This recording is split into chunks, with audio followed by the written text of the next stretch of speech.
Hola mis queridos, el día de hoy les voy a pedir que se sienten y presten mucha atención en lo que les voy a decir. Y no solamente les voy a pedir eso, sino que además les voy a pedir que si ustedes realmente aman a alguna persona que se diga cristiana, le hagan llegar esta información que es crucial para la salvación del que se dice cristiano. Si bien todos sabemos que la salvación es por gracia y que nada podemos hacer para ganarla, no es menos cierto que el Señor dice que el que es salvo demostrará esa salvación a través de sus obras. El día de hoy, en un acto aborrecible por parte de la gran mayoría de los pastores y autoridades eclesiásticas dentro de las congregaciones, y me estoy ampliando a toda clase de congregaciones. No estoy hablando de una congregación específica. Y es por ello que es importante que todo cristiano comprenda ciertas cosas que debe practicar en su vida, porque si no las practica,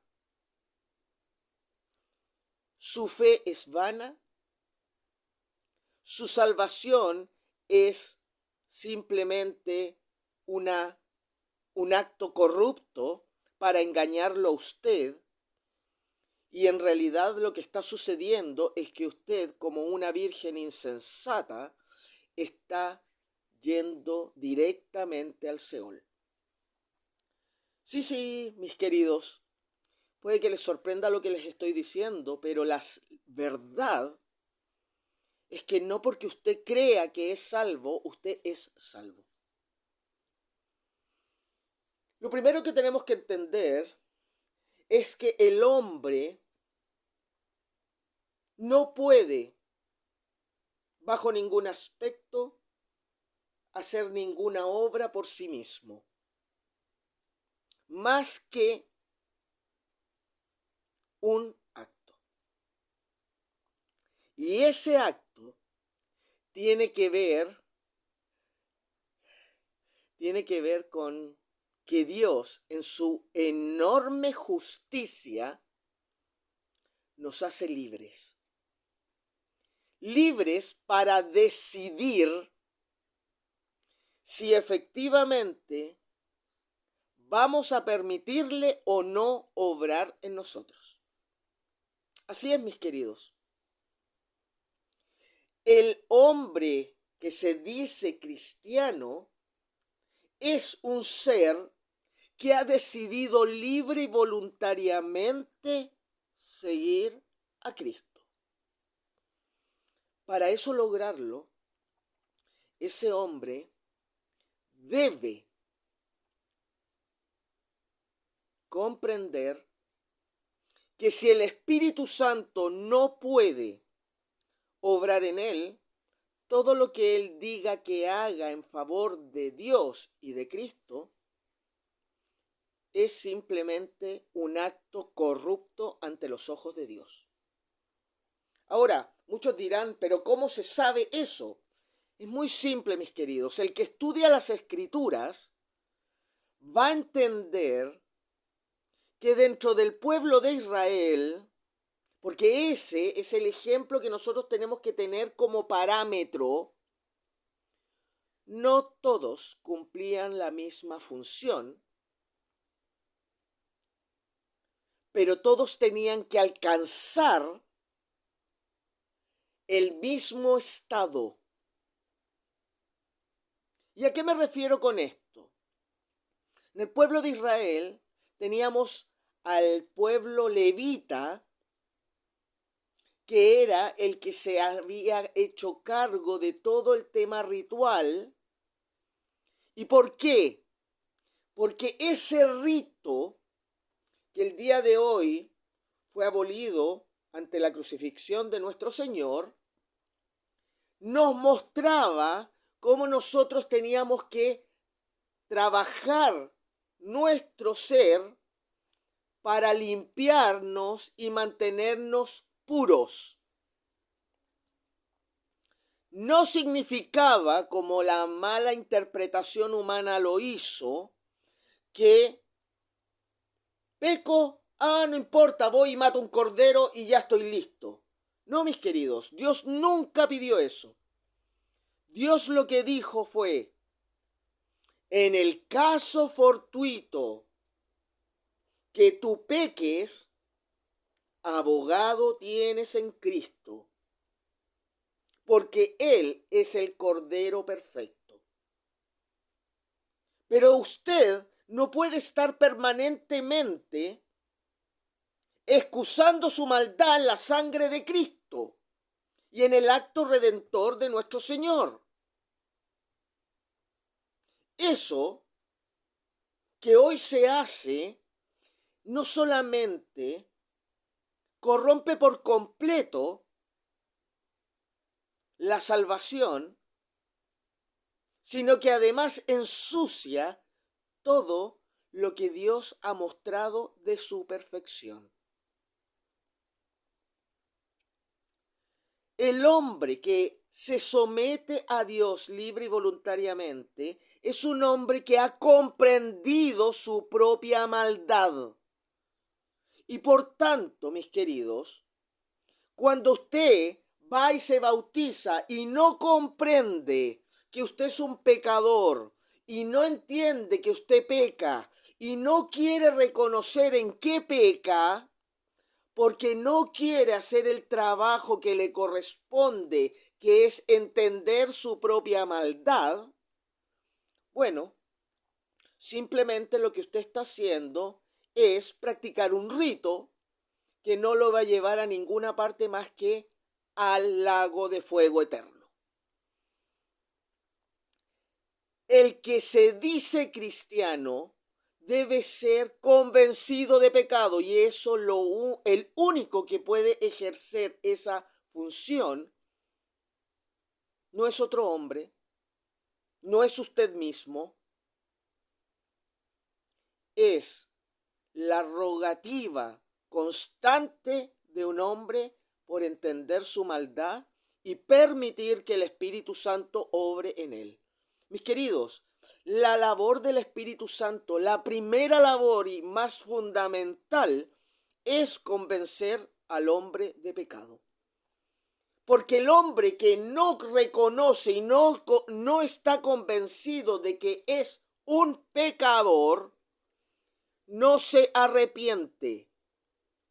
Y aquí empezamos con las malas enseñanzas de las mujeres actuales que se dicen cristianas o de los padres que se dicen cristianos, que le dicen a su hijo que está haciendo lo malo, pero no le enseñan a reflexionar sobre lo malo que están haciendo. ¿Y qué es lo que hacen? Vaya a pedir perdón porque usted hizo lo malo. Y el niño, ¿qué es lo que hace? Aprende a que tiene que pedir perdón, pero no aprende por qué tiene que pedir perdón. Y tampoco entiende qué fue lo malo que hizo, porque los padres, en especial la madre, no le enseñó lo fundamental y que era crítico que tenía que enseñar la mujer al varón y a los hijos, pero primordialmente a los hijos. ¿Por qué razón? Porque cuando uno cría hijos para Dios, uno está criando varones y mujeres conforme a la voluntad de Dios. La labor de la mujer no es estar predicando el evangelio, no es estar haciendo obra misionera.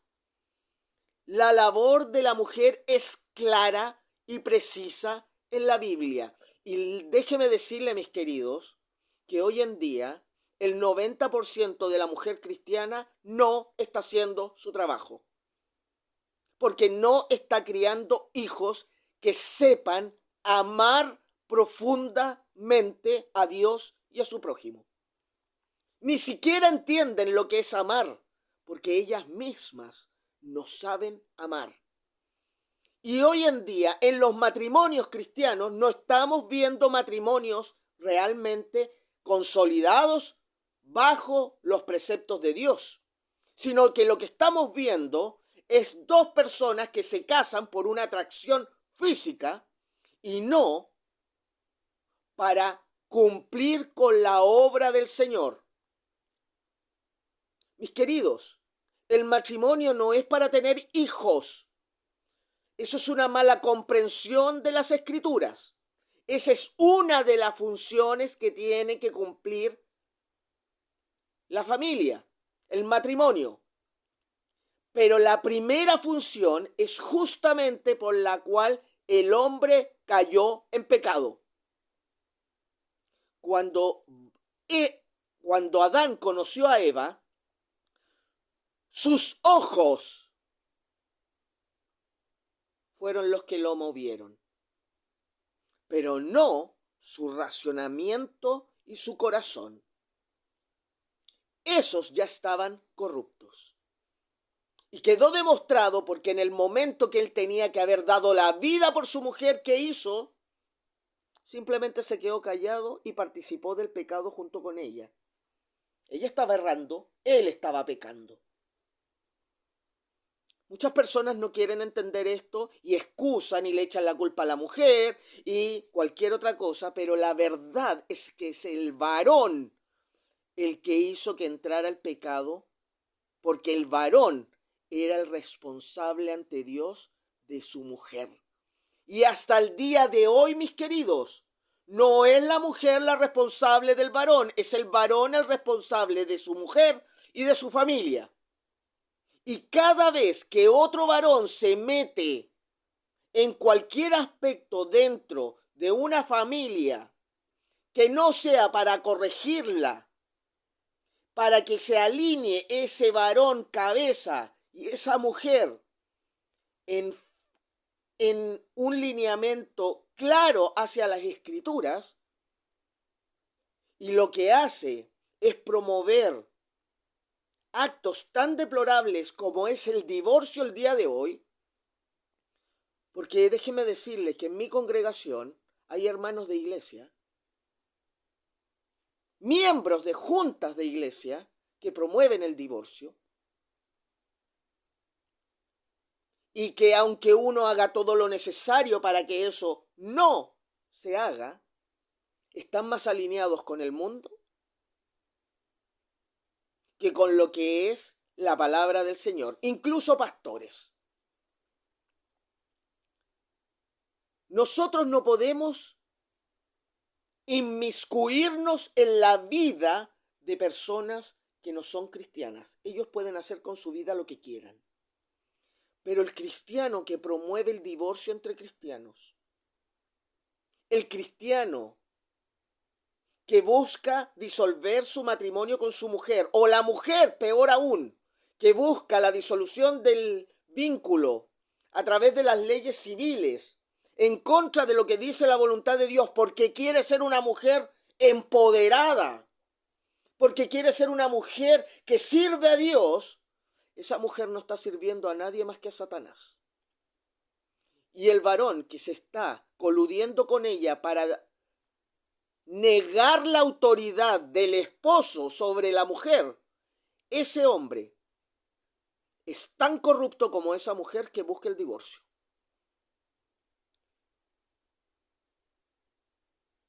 ¿Cuántos pastores el día de hoy yo estoy viendo que no solamente avalan el divorcio entre los hermanos de iglesia, sino que además lo practican y vuelven a casarse y siguen haciendo labor pastoral? Mis queridos, entendamos esto. El pastor, el diácono, el obispo es varón de una sola mujer. Y el varón que tiene dos mujeres en orden o en desorden no es acepto ante los ojos de Dios. No existe para el varón el doble matrimonio. Y estoy hablando del varón cristiano. Ahora, muy distinto es, y voy a ser bien claro, que venga un varón que no era cristiano, que se divorció y se volvió a casar y entra a la congregación. Ese varón es cristiano, entendió su maldad, su pecado, pero no puede hacer más. Pero tampoco puede ser tomado como ejemplo, porque ese hombre no es varón de una sola mujer. Distinto hubiese sido que se hubiese divorciado y se hubiese quedado solo. Y no haber tocado otra mujer más que la que tocó por primera vez. Puede que piensen que soy muy estricto, muy duro, pero es la realidad, mis queridos.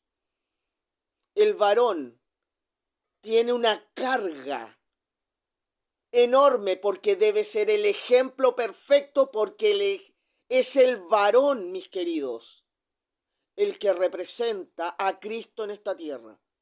No la mujer. El varón es el que representa a Cristo. Es el varón el que debe vivir su vida tal cual la vivió Cristo. Y la mujer que no respeta a su esposo, lo único que está haciendo es demostrar por qué el día de hoy la iglesia, la congregación, no es lo que debería ser y está completamente corrompida. Y ya no es iglesia, mis queridos, sino que es Babilonia, sinagoga de Satanás. Mis queridos, el acto ritual que nosotros podemos ver en el santuario cuando se le mostró a Moisés y se le enseñó todo ese rito, si bien en la práctica está abolido porque ya no se tiene que matar ningún cordero para el perdón de los pecados, la esencia está intacta porque nos muestra cómo nosotros debemos estar para estar en la presencia del Señor. El hombre que no está limpio por completo, santificado, puro, ¿qué es lo que le pasaba cuando entraba al lugar santo y al lugar santísimo dentro de lo que era el templo? Simplemente la gloria de Dios lo exterminaba. ¿Dios quería matarlo? No, no quería matarlo. Por eso le dijo, el que vaya a entrar tiene que estar limpio, porque yo soy puro, yo soy santo, y mi santidad va a matar todo lo que está corrupto, todo lo que está sucio.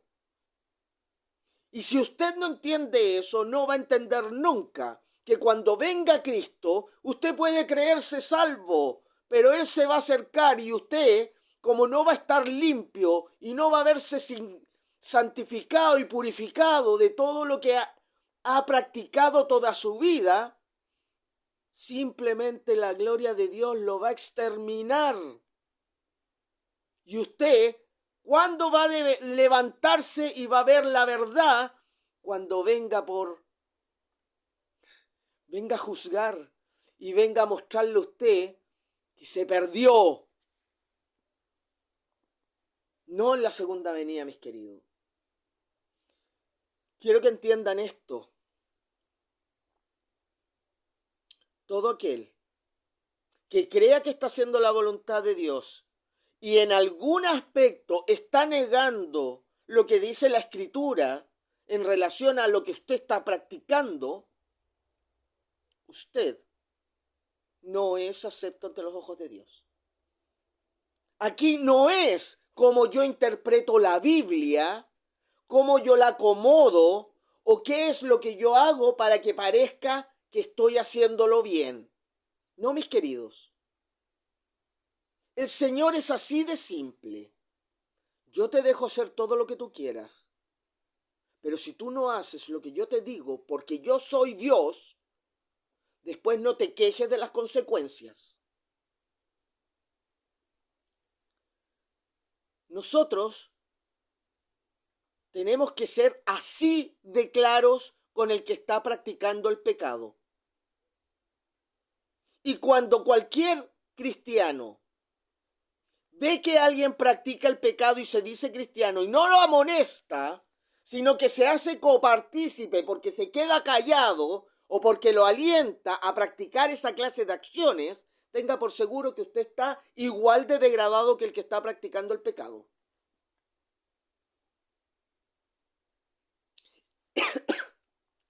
Mis queridos, este acto es tan aborrecible, tan aborrecido por Dios, que tienen que entender que para Dios, cada vez que usted practica un acto que va en contra de lo que Él le está diciendo que debe hacer, todo lo que usted haga está manchado con una sangre, con lo que es más aborrecido por Dios. La Babilonia se habla de que está llena de corrupciones, pero también se dice que los colores de ella es el púrpura, el color rojizo, que nosotros estamos manchados completamente de sangre y que la sangre de Cristo nos limpia, pero no se entiende lo que es eso. Ustedes no lo entienden. La sangre de Cristo, la sangre que Él derramó para el perdón de sus pecados, es la única que puede limpiar la sangre que usted derrama todos los días con sus actos de maldad. Y usted libre y voluntariamente debe aprender a no practicar esos actos. Pero si usted no está todo el tiempo meditando en la palabra del Señor y sometiéndose a su voluntad, usted lo único que está haciendo es llenar todas sus vestiduras que fueron limpias por el bautismo de agua, las está volviendo a llenar de una capa de sangre de todo aquel que usted le ha hecho mal. Y hacerle mal no es decirle la verdad, mis queridos. Hacerle mal es permitirle seguir practicando lo que practica en el día de hoy. Si ustedes vieran la sangre que han derramado con su maldad cada día por hacer lo que Dios les dice que no deben practicar, ustedes lo único que harían es estar vomitando todo el tiempo. Porque no soportarían ni el hedor, ni lo que verían. Fíjense que el Señor dice que en un momento la sangre va a llegar hasta los frenillos de los caballos. Estamos hablando de una altura de 2 metros prácticamente. Y más de 300 kilómetros alrededor. Eso es la punta del iceberg de la sangre que el ser humano ha derramado el día de hoy. Si usted tiene un plato de comida y sabe que un hermano no tiene y usted no lo comparte con ese hermano, usted está negando a Dios. Si usted sabe que hay un hermano que está enfermo, o incluso una persona que usted ni siquiera conoce, pero sabe que está enfermo, y usted no va y le pregunta si necesita medicamentos, si necesita ayuda, si necesita algo, pudiendo hacerlo, usted está derramando sangre. Usted no está siendo Cristo. Cuando usted promueve el divorcio, la separación en el matrimonio, cuando usted no quiere resolver los problemas que tiene con su hermano, con su mujer, con sus padres, usted está derramando sangre. Es cierto, usted no puede obligar al otro a hacer lo que Dios nos dice. Pero si usted no hace todo lo necesario, usted se hace copartícipe. Muchas veces yo escucho muchos pastores que hablan muy bien, pero hasta el día de hoy no logro ver hombres que estén haciendo ver que si la congregación tiene a uno corrupto, todos están contaminados. Es así de crítico, mis queridos. Si dentro de una familia uno está cochino, el Señor es claro, apártalo. Pero cuando al que apartan es el que está amonestando para que se limpien, tengan por seguro que el que está haciendo lo malo no solamente está incumpliendo con la voluntad de Dios, sino que está decidiendo libre y voluntariamente negar a Cristo.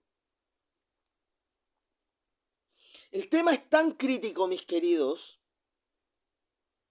que el que no entiende que el divorcio nunca ha sido permitido por Dios y excusa en el acto de adulterio, debe recordar que el mismo Cristo dijo que en el inicio era varón y hembra y no había más opciones. Muchas mujeres hoy excusan sus maldades culpando al varón, cuando son ellas las incitadoras primeras de las disoluciones de los matrimonios, porque están corruptas, porque no quisieron respetar a su esposo o a sus padres. ¿Cuántas mujeres se han casado el día de hoy con hombres que sus padres no estaban de acuerdo con el matrimonio? Yo conozco una muy cercana. Y cuando se casó con quien tenía que casarse, ¿qué fue lo que hizo? Está haciendo todo lo que Dios le dice que no debe hacer. Y no quiere hacer caso. Mis queridos, quiero que entiendan esto. Desde el momento en que quedó claro que el matrimonio entre un varón y una mujer es la representación de Cristo y la Iglesia, en ese momento quedó claramente establecido que si Cristo es el varón y la mujer es la Iglesia, no existe en el matrimonio cristiano posibilidades de divorcio.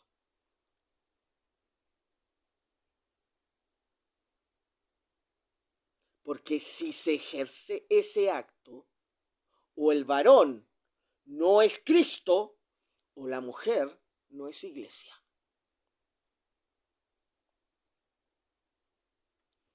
Así que tengan mucho cuidado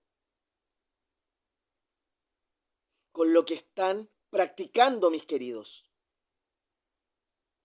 Y cuando un pastor no está lleno del Espíritu Santo, no es capaz de detener la corrupción dentro de la congregación, porque no entiende el pecado que practican los que están dentro de ella. Y eso significa que toda esa congregación va directo al Seol. Mis queridos, Dios no viene por un pueblo corrupto. Dios viene por un pueblo consagrado a Él. Y eso significa, literalmente, Dios manda y yo obedezco. Pero no por obligación, mis queridos. No como los padres le enseñan hoy en día a actuar a los hijos, que cuando los están viendo, se portan como buenos hijos. Pero cuando nadie los ve, están haciendo lo malo. No, mis queridos. Dios viene por un pueblo que Él no tiene que estar supervisando todo el tiempo. Viene por un pueblo que hace lo correcto y bueno ante sus ojos siempre. Siempre.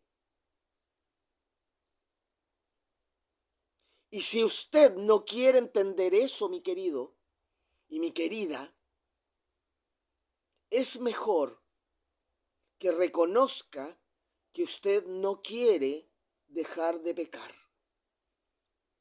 Y que le es fácil lavarse la boca con Cristo, humillarlo y denigrarlo como lo hicieron los fariseos hipócritas que lo mataron.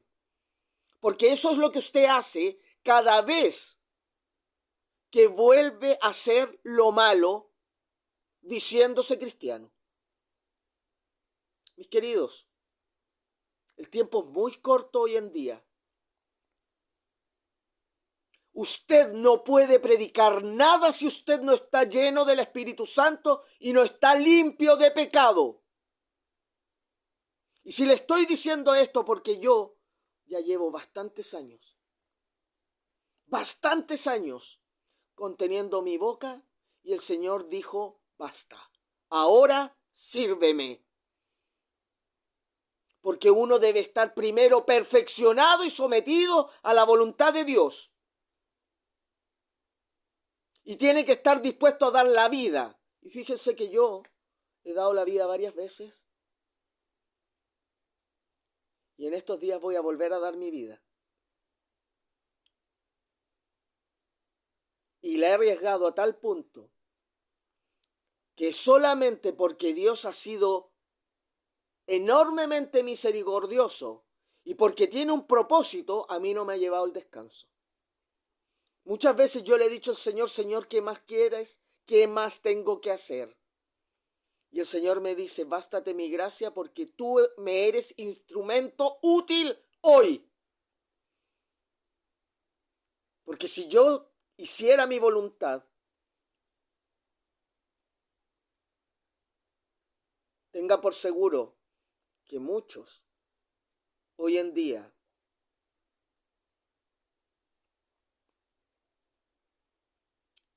habrían entendido el daño que han hecho, pero no por las buenas. Mis queridos, el Señor tiene paciencia, mucha.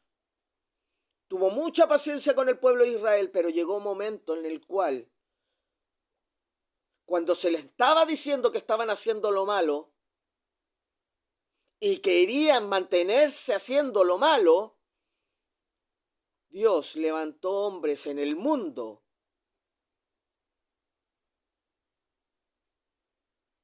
para venir a castigar al pueblo de Dios que no estaba haciendo la voluntad de Dios y que se había corrompido. Y hoy, la persecución, mis queridos, no es porque usted está haciendo lo bueno. La persecución hoy es porque usted sigue haciendo lo malo y no se ha sometido a Dios. Que Dios le dé sabiduría. Porque antes de lo que usted piensa, puede acabársele el tiempo.